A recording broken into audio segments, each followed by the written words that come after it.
In our Dean's Distinguished Speaker Series, tonight we're going to have a panel to discuss marketing and its relationship with big data. So big data and data analytics you hear a lot about now. These represent some of the fastest growing professional skill sets in the nation and in Northern California's knowledge economy in particular. And this plays an important role in our business world and society. And as this unfolds and becomes bigger, teams and organizations around the world are racing to try to find the best methods to understand the data, incorporate it into their processes, and discover really the most effective ways to impact their audiences and their businesses. Those in supply chain use this information to seek out valuable adjustments that will boost efficiency. Product and marketing teams are using these principles to uncover feedback regarding product iterations, customer satisfaction, ways to reach new customers, and how to continue satisfying existing base and building brand loyalty. This is something we're doing at the GSM as we try to encourage great students to join us every year. The University of California, Davis and our Graduate School of Management is leading in data analytics and marketing and technology management. We are currently anxiously awaiting approval from bureaucratic bodies of the university system for our new master's degree in business analytics, which is very close. It's in the final stage, and we hope to launch in the fall of 2017. So with all this as a backdrop, I want to introduce our panelists and moderator. So I'll introduce them one by one and invite them to come up and take the hot seats here. So first of all, with more than 18 years of experience in public relations, brand communication, and public affairs, Abby Lunardini has now helped lead Virgin America's communications efforts since the launch of the brand in the US in 2007. Prior to her assuming the role of VP of Brand Marketing and Communications, Abby served as Managing Director at Mercury Public Affairs, where she led the agency's integrated digital media practice. Prior also to her time at Virgin America, Abby held a number of senior communications positions, including service as the Special Assistant for Executive Communications to Governor Arnold Schwarzenegger, and has worked in marketing at both Warner Records and Sony Music in London. Abby earned her Master's of Science degree from the London School of Economics and her BA from UC Davis.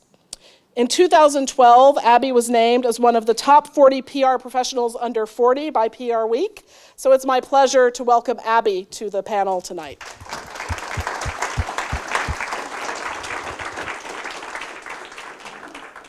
Next in our lineup is Erin Carpenter, who is currently the Chief Customer Officer and co-founder of Hubnami, startup company helping brands maximize their social media impact through data analysis.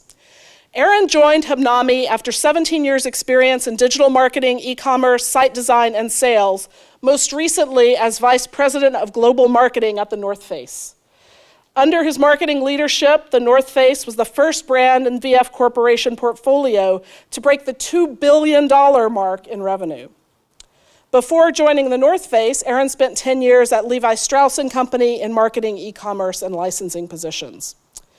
Erin is also a multiple Aggie degree holder. He graduated with an MBA from the GSM in 1998 and has a BA in Russian and International Relations at UC Davis.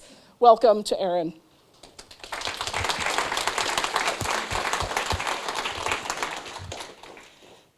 Next, to mix things up, we've got someone direct from Gallagher Hall. Associate Professor Ashwin Aravindakshan's research interest center on learning how brands can better allocate their advertising resources across different regions and multiple media over time.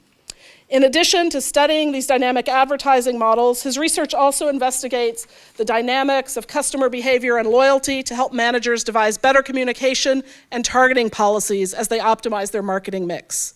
His research has been published in many journals, including Marketing Science, Operations Research, Management Science, Journal of Marketing Research, and many others. He teaches courses to our students in customer relationship management and new product development. Ashwin received his PhD in business administration from the Robert H. Smith School of Business at the University of Maryland and a B.Tech in aerospace engineering from the Indian Institute of Technology. Welcome, Ashwin.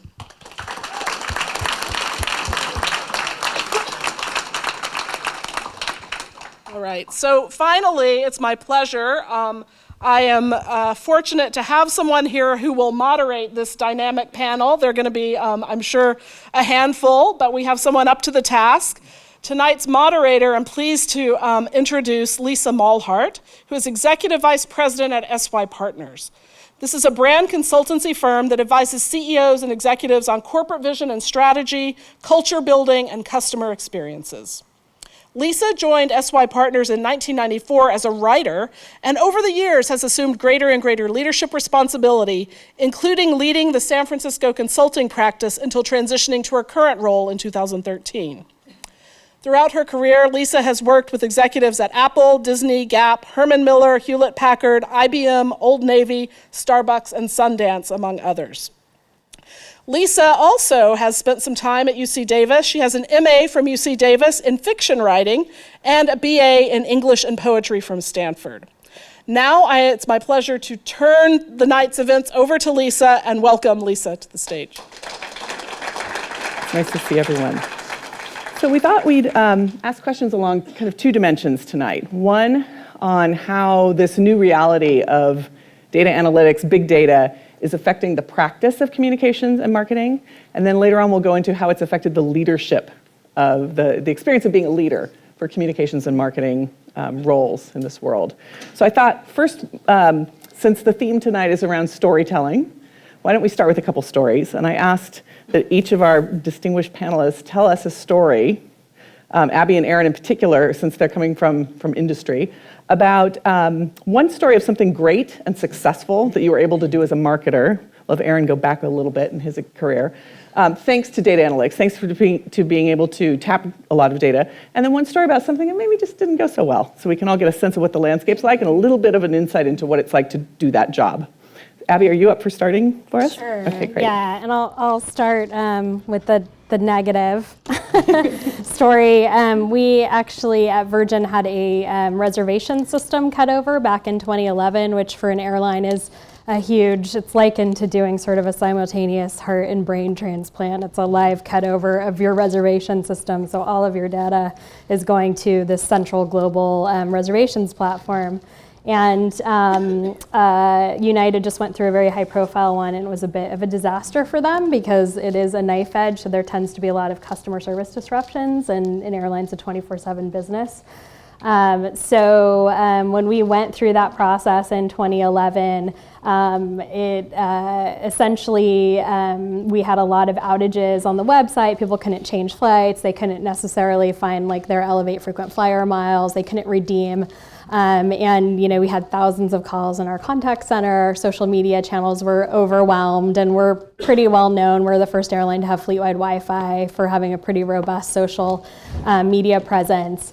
And in the midst of that, I think one of the key learnings that we had is that there was so much customer feedback coming at us, and we were very focused as a customer service company on sort of responding to each tweet and each customer guest impact that we had, that we kind of sort of lost sight of our internal data reporting. So we were sort of only as good as what we knew was going on inside. So an example on our Twitter feed was that we had a Wall Street Journal reporter sort of reaching out to our own guests saying, is this service restored? While we're at the same time making a statement based on our internal data that it was, and it wasn't, which is the worst thing you could do. So I think just kind of learning in terms of you're sort of only as good as what your sort of internal data is, but you can also learn so much from your customers and that sort of experience. So it's quite painful, but Good we lived story through it. Yes, you're still here. Yeah. That's great. Erin, how about you?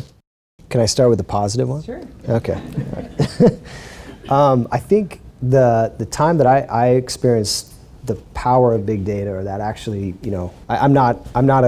wasn't a super data guy. I mean, I was on the brand side, Levi's, North Face, was always sort of more on the emotional side of the brand building. But about 4 years ago at the North Face, we had this fund that was an innovation fund. So Vanity Fair is the holding company of many different brands, so they own the North Face.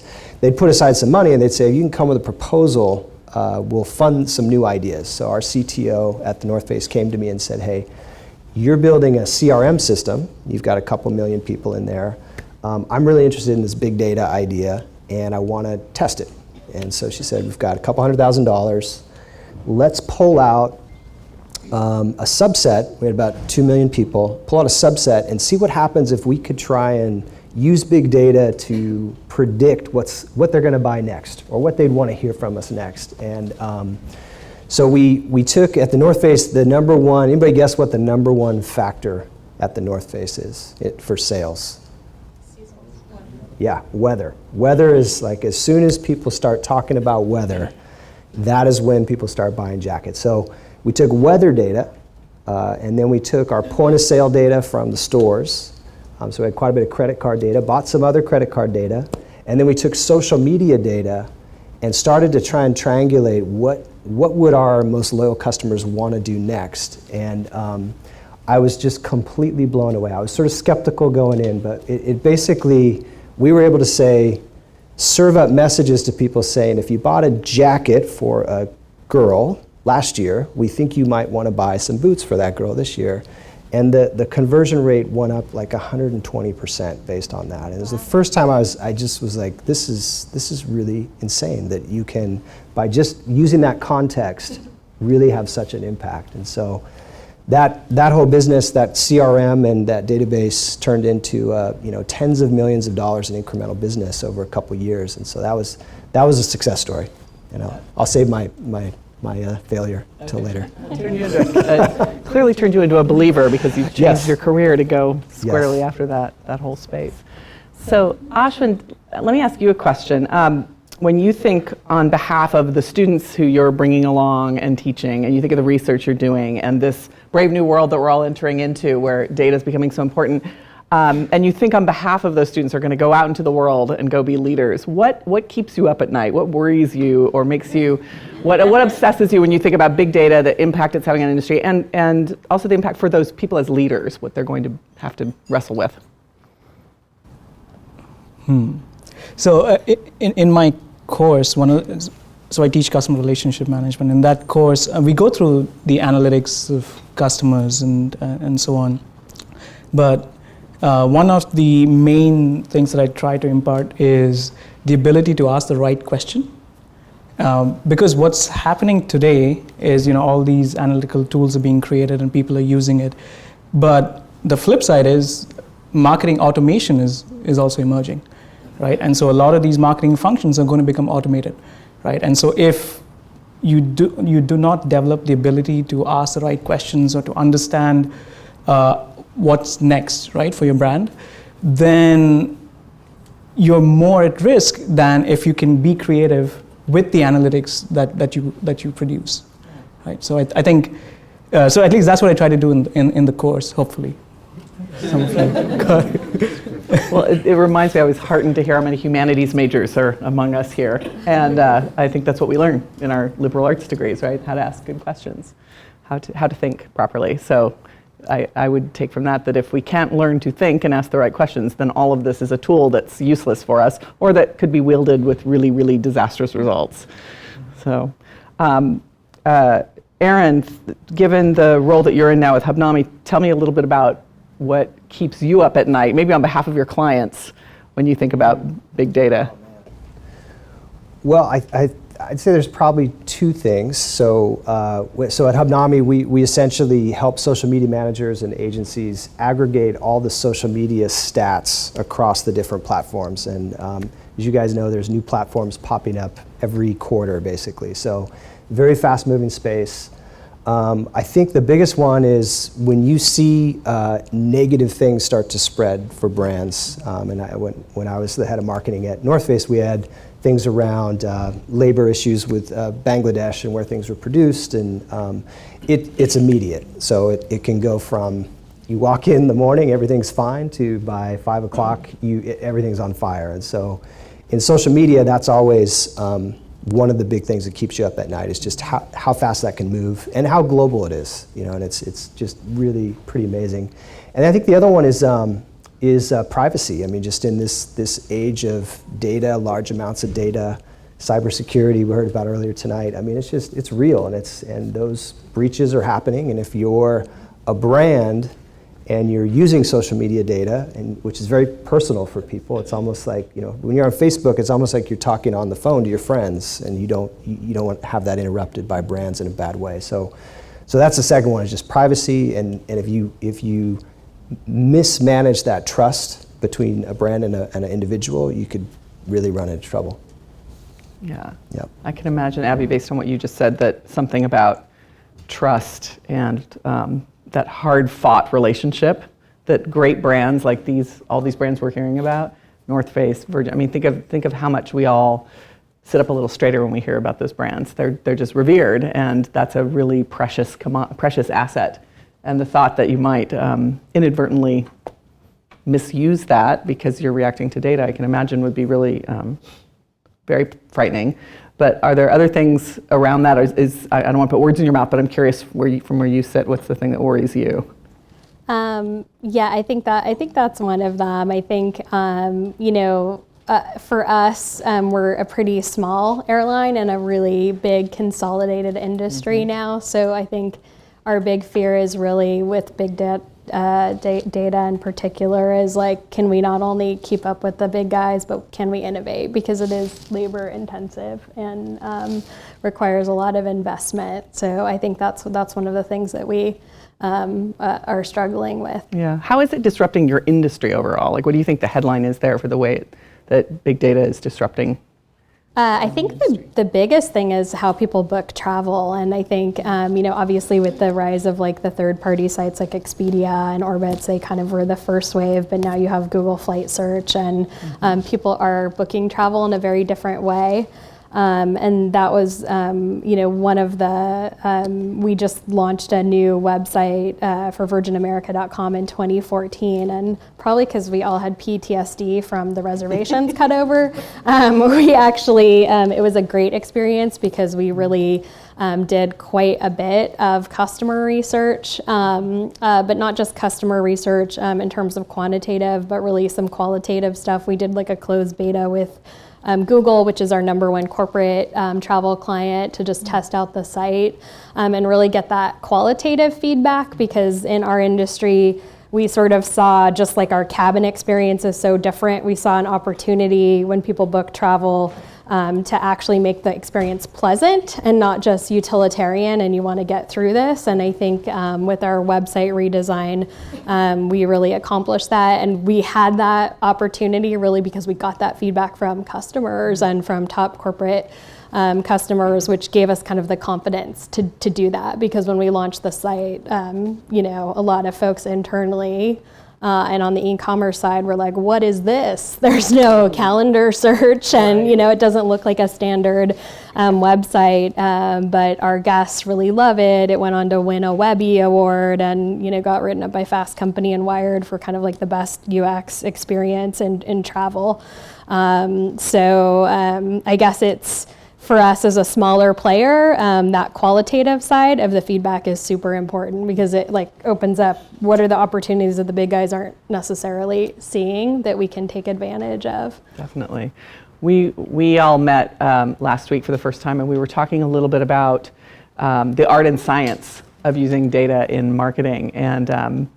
And Erin, you were talking a little bit about merchants and how valuable and powerful merchants are in the apparel industry in particular, and in lifestyle brands.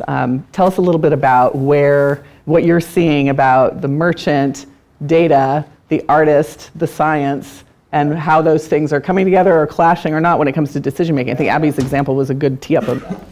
Yeah, it's I believe in any business there's the art and the science to it, and I don't think that data will take over, especially in industries that are very art-driven. So, and apparel tends to be more artistic and creative-driven, and I've seen it. So you guys know Mickey Drexler from The Gap, right? So there's certain people who have almost a sixth sense of what the next style is going to be.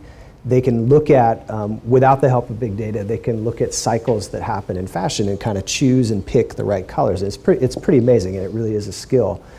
But I think it is changing, and it's changing really quickly. And I think using that gut will always be, I would say in industries like that, at least 50% of what you need to be successful. But the people who can start to use data to inform that are gonna leapfrog everybody else. And so just one quick example, one of our clients at Hubnami is called Stitch Fix. Has anybody heard of Stitch Fix before? Okay, yeah, a lot of women raise their hand. So it's a pretty amazing service. When we were pitching them, I had my wife sign up for it. It's essentially you get a box of clothes each month. They just starting a men's business, but it's mainly women's. Box comes, you pull out 4 or 5 things, a little bit of jewelry.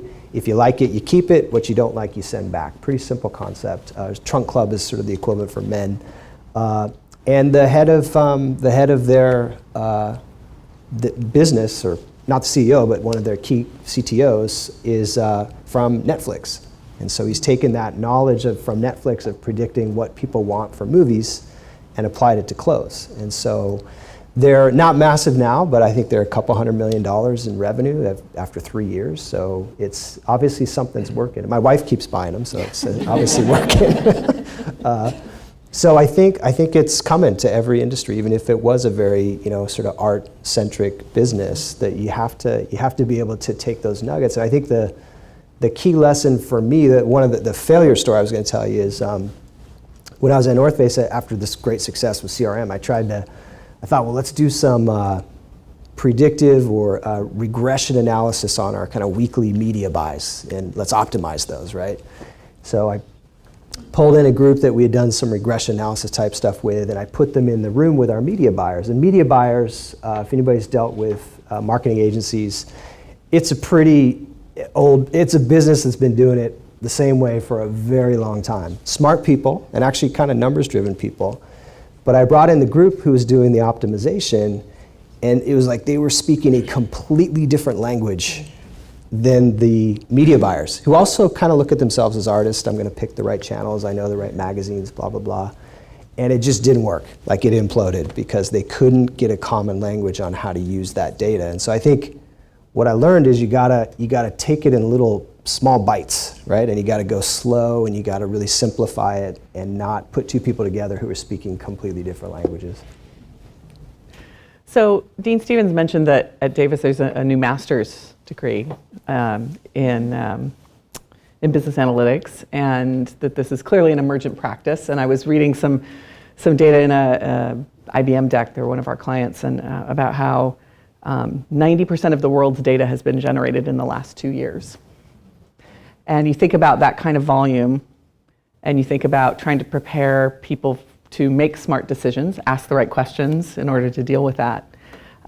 It's pretty astounding. We definitely need new ways to make sense of all of this and to be able to make decisions quickly and move a business, especially a public business, appropriately in response to that. And Ashwin, I was going to ask you, what do you think makes Davis as a school, or the GSM, particularly well positioned to take advantage of this and to train the future leaders in this space? What are you focusing on, besides asking the right question, which I love that? So at Davis, almost all the faculty are data-driven in their research, right? So all the research we have done, for example, I'm sure all of you have been taught by Prasad and Brad and Dave Woodruff and so on. And all of them in their research, they use data to make decisions, to drive the decision making, right? And so in our research, in the history of what we have done, we've always been comfortable handling data and asking questions, because that research needs to lead to new insights, right? That you didn't already have with what has been done till now. And so in that sense, I would say we have always been data-driven in our approach to handling marketing problems, but at the same time, we don't ignore the art part, right? Because you have to come up with new insights, and to do that, you need to ask better questions.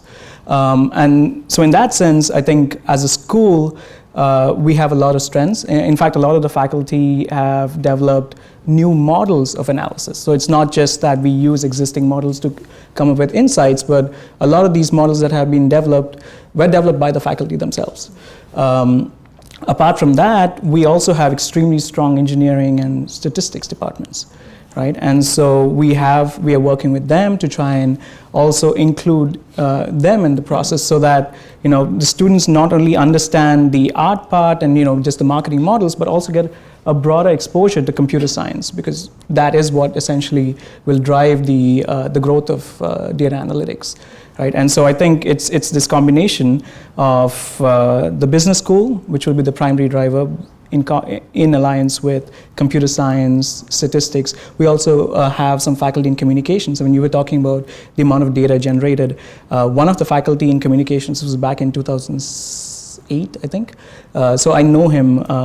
He published a paper that quantified all the data till that time. And so he has a model for how to do that. And that was actually a pretty path-breaking paper.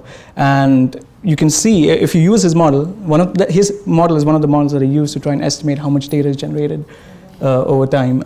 So we have a lot of professors who specialize in exactly this. And so that's why I think we have an advantage.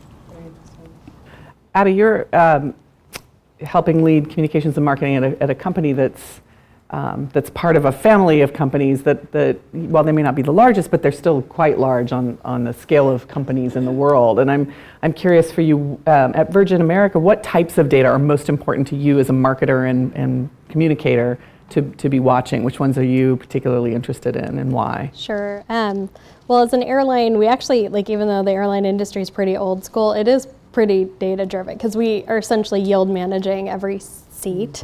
So once the door closes on the plane, that's lost revenue. So there's a lot of focus on that internally. I think for kind of the marketing and product teams, though, it's really all about customer feedback, and really that's kind of our big differentiator in the space. We're really focused on creating, the idea of the brand in the US was to really actually create an experience that people might like instead of just tolerate when they're flying. So it's really important for us to get that direct feedback from travelers. And so, all of the usual methods, but kind of going back to what I said earlier, we also do a lot of more qualitative work. We have kind of a focus group of our top flyers who we kind of have a rotating focus group of these amazing women and men who fly constantly, are super loyal to Virgin, who we kind of test things out with, get their input first, and they've been quite helpful for us. So I think it is mainly on the customer side, but it's that mix of kind of quantitative and qualitative. Yeah. So it's data that, in theory, it's always existed. It's just now we actually have access to it much more quickly. You can look at patterns across it rather than waiting for response, lag times and stuff to collect it. And we're also cognizant of not over-surveying people too, because I think a lot of our competitors now that are trying to kind of turn around their customer service, and every time you go on a flight, you get that survey from them, which is super annoying, for travelers. So we're try and balance that as well. Erin, I was curious for you as an entrepreneur, and because you get to see inside a lot of different companies that you're serving, what's becoming possible for a smaller company to do when it comes to data analytics? So we all think of these, you picture these massive servers somewhere that these big companies have access to and all this data pouring through them, and then you think about the little guy or the person who has a small chain of stores or something. I'm curious what you're seeing and what's possible. It's pretty amazing. I mean, I think the biggest advantage small companies have versus the big companies is the big companies get locked into these massive systems that they've made giant decisions around, and once they're in, whether that's a CRM system or an analytics package, especially like a VF Corporation that owns North Face, Vans, Timberland. I mean, all the thought and the negotiating, and then to get those systems in place, you're locked in. And so if something doesn't work, to try and get out, it's like unraveling this giant labyrinth of things. So that CRM program I talked about took, 4 years to do at the North Face. A lot of it because of the bureaucratic hurdles. If you're a small company, you could go create a CRM system. If you're on Salesforce and you buy some add-ons, you're good to go with the analytics in, 2 months. And so I think you can just move a lot more quickly. And so with things being put on the cloud that you can test, see if it works. If it doesn't, no thanks, I'll go over here. It's just a much more nimble situation. Yeah. What kind of advice would you give to an entrepreneur who's maybe coming out of the GSM and and has an idea and wants to go set up a business, do you, not that you give this kind of advice every day, but I'm just curious from where you sit, what types of things would you suggest that they get into to try to pay attention to what's going on in their market? For their own business? Well, I mean, is it CRMs to start, do you think? well, CRM's super important. I think, just if you're, what I would suggest is test your idea. You always hear fail fast, take the risk, fail fast, learn from that. It's just absolutely true. And there's so many ways to do that, whether you can, instead of creating a big web page, go do a LinkedIn profile. Instead of doing a massive campaign, go try something on Instagram and see if people react. And just do these small little tests that technology is really enabling that test and learn mentality so much more. So, to date, until big data became a thing, we often thought about using data as a way to react more smartly to inputs coming in from customers or whatever it might be, whoever you might be, whatever stakeholder might be important to you in your business. And what it's making possible now is that we can move from a reactive state and be quicker reactors and maybe smarter reactors to a predictive one. You can actually look at patterns and think of, and imagine and be able to know what's going to happen out in front of us. And I'm curious, Abby, tell us about a couple things that Virgin would love to be able to be, or maybe is, predicting, or wants to move in that direction maybe, using insights from big data sets. Sure. I think probably goes back to what I said earlier about, how people are going to book travel in the future, which is a big generic open question, but it's like you've seen so much disruption in the industry, and with Google Flight Search and other platforms like that, I think, what does that landscape look like in 3 to 5 years? Because it probably will be completely different. So I think that's a big one. Yes. And Erin, how about you with some of your clients? Can you tell us any stories without violating any? What our clients are trying to do, so I, as a head of global marketing, I used to get 3 questions from my CEO, and it was, how big is our social media audience versus our competition? A pretty simple question, but you'd often take, I'd go to ask my team, and they said, well, give us 4 days, and we'll come back with the answer, because it just pull all the data is really tough to do. The second one was always, how engaged is that audience? Because you can have a big audience, but if nobody's engaging, it's not worth that much. And the third one, the most important, that people really want to know is, I'm putting all this money into social media, telling stories, building content. What is working, and what should we be posting and why? And I get asked that question a lot, and a lot of times the answer wasn't that smart, from my team or myself. It was, we think we should be doing more of this, or we think we should be doing more of that. So we've tried to build a system that lets you look at your content, your competitors' content, and see what the patterns are of success and engagement. And I think that's really, even big companies, and we work with Adidas and North Face and some other big apparel brands, and these are small teams. I mean, you'll have somebody in their 20s with a team of 1 to 3 people for a multi-billion-dollar company trying to understand all this, post, create the content, and it's just a very that social media space is so wide open right now and so small and dynamic that they're just wanting to understand. Yes, most CEOs, how is your social media team doing? And they're like, I don't know, it's a black hole. I don't use any of that stuff, but I think they're doing the right thing, And so we're just trying to create a system that lets you compare apples to apples, country to country. How you doing on some very basic stuff. Yeah. Ashwin, are you? Is there? Since I don't understand the science that well, is there predictive science that goes into looking at data sets, or are you analyzing after the fact? I'm kind of curious how that works. So, if I can step back a bit, so the data analytics world basically has 3 different components, right? So there's descriptive, which is basically saying, okay, what is the data saying, right? Is there something that I can understand? Can I segment my population and so on? Then there's the predictive part, which you're talking about, and so there are multiple ways to do that, right? So with an existing data set, you can segment that data set into one that you estimate your model on, and the other one on which you predict and see how well you perform, right? And so yes, you still have to use historical data, but you can you can still test how good your model is at predicting things with the same data set. And then as time goes by, you can see how well your predictions perform. Where I see this going, because to some extent this is reflecting what is happening in academia, right? So new models are coming up, and then they get applied in industry. There is a movement towards prescriptive analytics, where you say, this is where I want to be.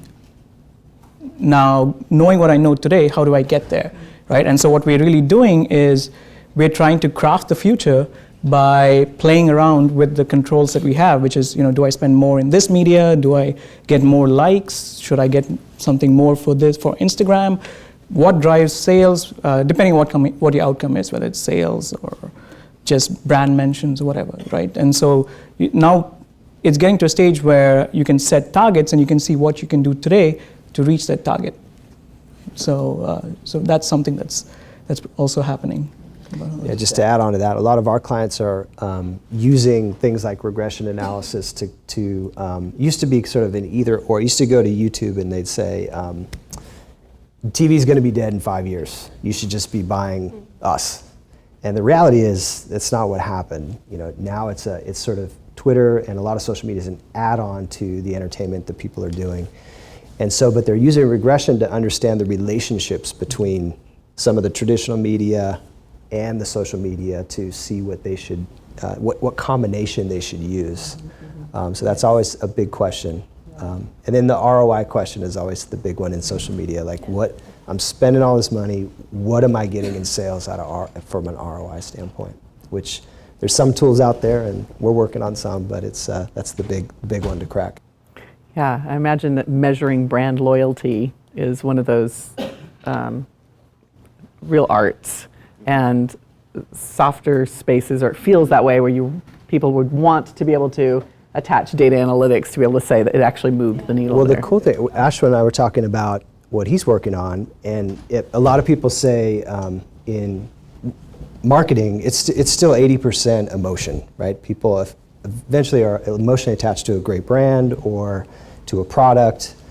And so he's measuring how people talk about certain things over periods of time, which is an incredibly important set of data. If you think of holiday seasons or travel seasons, or and so it's still they're still emotionally attached to those terms or those times of year, but you're using data to understand how could you give the context at the right time, or use context to message people at the right time with the right thing.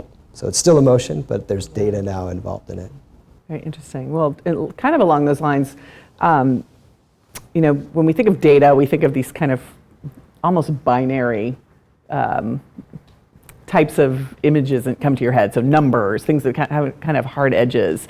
And what's happening more and more in the big data world is that there are systems now that can look at data that's requires a lot more interpretation, a lot more textured. Some of you have heard about Watson from IBM, things like cognitive computing, where a system like Watson can look at 800 million pages in 3 seconds of data, and that data might not be numbers at all. It might be people's tweet streams, and it interprets emotion based on that, and can do things like, I heard this fascinating example of, imagine if you had a system that could look at the tweets of millions of young men from age 16 to 22, and then be able to predict which of those end up being diagnosed as schizophrenic. And you can look at patterns in language, the types of things they talk about, how they construct sentences, and be able to predict that. And imagine what we could do by looking backwards at these data sets and be able to come up with deductions based on that and what that could do to science. It's just fascinating. It's a fascinating space. And I'm kind of curious, and Ashwin, I don't even know if you're in this space or you think about it, but I'm curious what most excites you about the analytics that are increasingly approximating cognition, or if you're still very suspicious of them. I'm kind of just curious in the academic world how you guys see all of that. So just starting off from the unstructured data part, right? So the project that Aaron was talking about was really, we have collected a stream of tweets, and now we're trying to analyze sentiment and what people are talking about. So identify topics from the tweet rather than us saying that this is the topic and let's put tweets in that topic, right? And so it's really context driven from the tweet itself. Now that's just text, but image analysis is now the next thing, right? So you were talking about Stitch Fix, and Stitch Fix is asking people, and you might know this. I know about Stitch Fix because my wife also was looking at it, and I don't know if she's subscribed yet. She will. She will. Stitch Fix should have sponsored our event. Oh, they should, yeah. Just down the street, actually. So I started looking at how their algorithm works, right? So how do they send a box to you? And you might know more about this than I do, but just from their website, I mean, they ask people to put their, the clothes that they have already on Pinterest. They ask people to put things that they like, the types of clothes that they like on Pinterest. And then you can write algorithms now that take those photographs, right, given that you have access to it, that take those photographs and then analyze. Okay, so what's the color stream that you like? What's the type of dress that you like, or the type of shirt that you like? Do you like prints on your clothes, and so on? They can also then predict what's the next best color to send you, given the type of clothes that you already have. And so the algorithm is still under development, as far as I could tell. I mean, you know more, but it is really the next frontier. And speaking of Watson, I was playing around with Watson some time back, and they use multiple techniques. So there's machine learning, which is the standard. Then they use rules-based artificial intelligence, which is, you have certain rules. If it meets that criteria, you take it forward. It's a method of filtering out data. But using all that, what they're doing is they're approximating. Remember, I said the idea is to ask the right questions. They're approximating your role of asking questions. So if you actually go to Watson and play around with it, you'll see that Watson can write questions from the data. All you have to do is load a data set, and then Watson picks out 10 questions that it thinks are the best questions to ask. Now, these might not necessarily be the best questions, but it is something that the cognitive computing aspect is playing, the role that cognitive computing is playing here. The fun thing about Stitch Fix is they have the algorithms, but they still have humans. So people who curate at the end, they put the final mix together based on some questions people have answered. And my wife has said too, it got a little stale, but then they will ask you, are you going on a trip somewhere? And we were going to the mountains, and so she said, I'm going to the mountains on this date, and the box got a lot better. So they have these, kind of ways to curate with the data that seem to be the most effective. Yeah, wow. I didn't ask either of you this, but in the clients that you work with, or Abby, with your own company, are you finding, as you step into that world or you see others doing it, how are customers responding to it? Are you getting any of the creepy factor? People being like, oh, this thing knows a little too much? Or are you noticing, or do you know if customers are picturing what's happening now? And so there might be magic to it, but there's a little bit of like, oh, I can tell that something is analyzing me. I think they know, we're definitely, and on social, we see that quite a bit, where people are like, whoa, they'll, tweet something, where's my power outlet on the plane? And someone will tweet back, and then it's like, oh my God, why are you guys following us? And it's like, well, you named us in your tweet. But so I think they're very aware of it. And obviously that has changed, the dynamic has changed quite a bit in the last couple of years, because, and with travel, a lot of it related to where you're going, and private information and your accounts and financial information. There's a sensitivity to it for sure. Yeah, whole new social contract that has to be managed. Yeah, I work with another client that's a connected car technology. So you can basically run a health report on your car. It'll text you if there's something wrong. And the first question is always, what can it tell? Can this tell where I go? Which is an obvious question for people. But there does seem to be a generational line on it, where people who are older like me, we say, oh my God, privacy. Yeah. I don't want you to know that about me. But then when you get into people in their 20s, it's like, if you're giving me something valuable, I'll probably tell you. And I think the expectations, though, of service are going way up, because those tools that work, whether it's Uber or Lyft or, they really work. And so for the technologies that aren't great, it's sort of raising the bar, and you have to have a good user experience. You have to, if you're going to use data, you got to use it well, and people will call you out on it if you don't. So let's talk a little bit about being a leader in communications and marketing, and given that this is the world we now live in, and how is it shaping and changing what it means to show up every day and lead this effort. One thing I was paying attention to a little bit is that there are a lot more conferences these days where CMOs and CIOs are asked to show up together, and that there's now a relationship between marketing and information technology inside organizations, probably of all sizes at some level. Maybe the titles aren't exactly that. And Abby, I'm curious for you, from an organizational perspective, how have marketing and technology how have they had to come together in different ways, and what's that been like?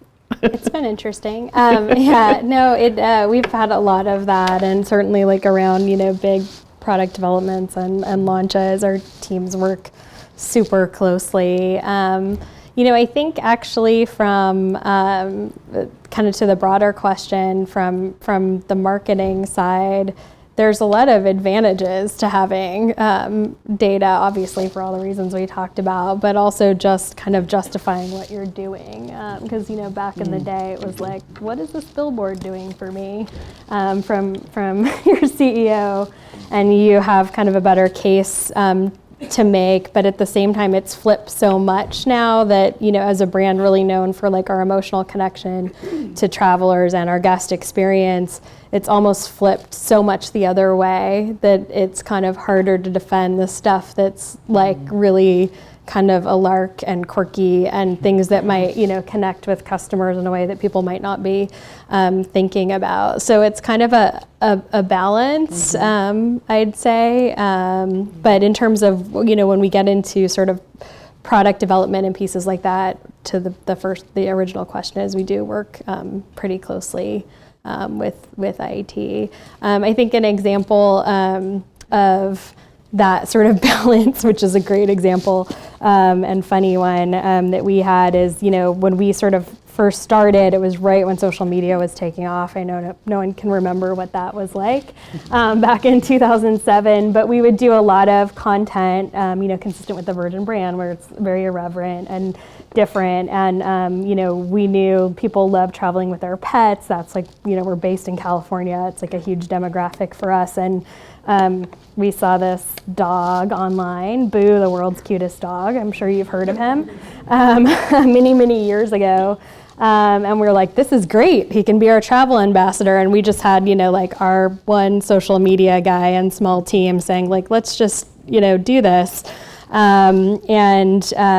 Created like a little bit of content around him. And, one thing our CEO just constantly made fun of us, like, this is like real it's like, it takes a lot of smarts to know that you put a dog on Facebook and everyone loves it. But the one day I remember that we had Boo basically posted a fare sale for us, and he crashed our old website in one day because he has 17 million likes. At that point, when we first got him in, he was not that big.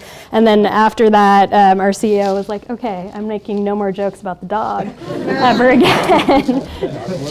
So I think that's kind of the balance is like, probably it would be a lot harder to do something like that nowadays, to take sort of a risk and like build kind of like content around something. I'm sure we'd still do it, but the focus is so much on ROI and what you're getting, and we have a lot bigger budgets than we used to, so there's this kind of constant tension between like organic content and fun things that connect with travelers versus show me the money, like show me what the return is, and social is hard to show returns. It is very hard. I think it's really a fun time in that relationship with CIOs and CMOs. It's just really, because when I started at the North Face in 2008, the relationship was very much, what do you need? What's the type of equipment you need, software, blah, blah, blah. And it was sort of like check the box at budget time, and then you go away. And by the time I left, just a year ago, it was, we'd be coming to each other with ideas, and it was more like, could we do this? And it became just a more fun relationship, than just sort of transactional. And so I think that's just going to really continue. But all the stereotypical, language barriers and things totally exist. Right brain, left brain, and but it makes it interesting and fun. Say, what advice would you give? There are some students here who may have aspirations to go be communications marketers, CEOs, and they want to take great brands forward into the world and do great things with them. What advice and what capability would you tell them that they need to develop now, compared to maybe when you started, to be great leaders in marketing? What is it that they need to be great at, and what advice would you give them? So Ashwin, you want to start? Sure, you start. Okay. I'd say the number one thing I think is to not be afraid to take risks, which is a huge cliche, but especially in marketing, the way the world works now, it's it used to be so controlled, and you kind of could develop these perfect campaigns and bought your eyeballs for those campaigns, and everything is not, you guys well know, not like that anymore. You're competing for audience constantly, and so taking risks and experimenting is super important, and how you pull data in to kind of shape that and do it in a smart way is also super important. But I think, sometimes you have to just take a flyer on stuff, because it's the only way you learn, and there's I think not a lot of upside sometimes to selling risk internally. I remember when we did our safety video all set to music and dance, that was another one where the company was like, no, that's a terrible idea. People are going to be so annoyed. And now it's 11 million views. It's one of the most viewed airline videos of all time. But I think sort of trusting your gut a little bit and not being afraid to experiment and fail. I mean, we had a lot of failures too, but you just kind of have to get up and do it again, because honestly, you're going to do so many campaigns now. It's I can't even imagine if you're going into it, and you're going to be doing hundreds over the course of your career. So kind of getting over that ability to not worry about failure, and it's easier to not take risks, but then it's kind of where's the fun in that as a marketer, I guess. Well, it feels like the metabolism of the practice, it has gotten sped up so much that in some ways you have a more forgiving market, if you do mess something up. Exactly. It's the debates right now. Yeah, right. Yeah. It's the attention span is that. So. Erin, how about you? What advice would you give? Yeah, I totally agree with those, and maybe building on that. Well, one, trust people younger than you because they're really tapped in way more than you can ever be, and use that risk to sort of inspire them and give them that freedom. And that's when it does get fun, as long as nobody gets fired. But that's part of it. And the other thing I would say is, in the data side, figure out how to make those digestible chunks of insights or actions that we could take based on it, versus just the data. And it's really hard to do, especially if you have sort of a leaning towards, you like the data, you like to go deep on it. You got to remember that most people in the room ingest that data in different ways. So have a picture version of it, and then have the number version of it, and try out different ways to take small bits of it and turn them into insights, as opposed to laying it all out there, because that usually doesn't work. Yeah, the storytelling part of it. There's The storytelling, stories to tell. yeah. So building on the two-piece advice here, I'd say the other thing to keep in mind, especially if you're a consumer-facing brand, is that the brand story is no longer just your, right? Your consumer is going to contribute to that story, right? And sometimes that contribution can be negative, and sometimes it can be positive, right? And so the idea is to try and understand how you can leverage these customer conversations towards creating your brand story, right? Because you no longer own it. It is a shared experience now. It can, I don't know if you've heard of McDonald's. This was probably 3-4 years ago, where they wanted consumers to talk about their experiences at, the story? Yeah, in their store. And they didn't really get many good tweets. There were all sorts of things about, so I remember one in particular about how someone was saying that they saw that Peter and McDonald's got into a fight on social media, and they were surprised because they didn't know there was meat in McDonald's products, right? So, but now you're really having people talk about your brand using hashtags that you created so that you can get consumer stories. So I think the thing to understand is going in the future, especially if you're a consumer-facing brand, is that the story is going to be a shared experience, right? So you have to be comfortable with that. This lack of control that you get through social media.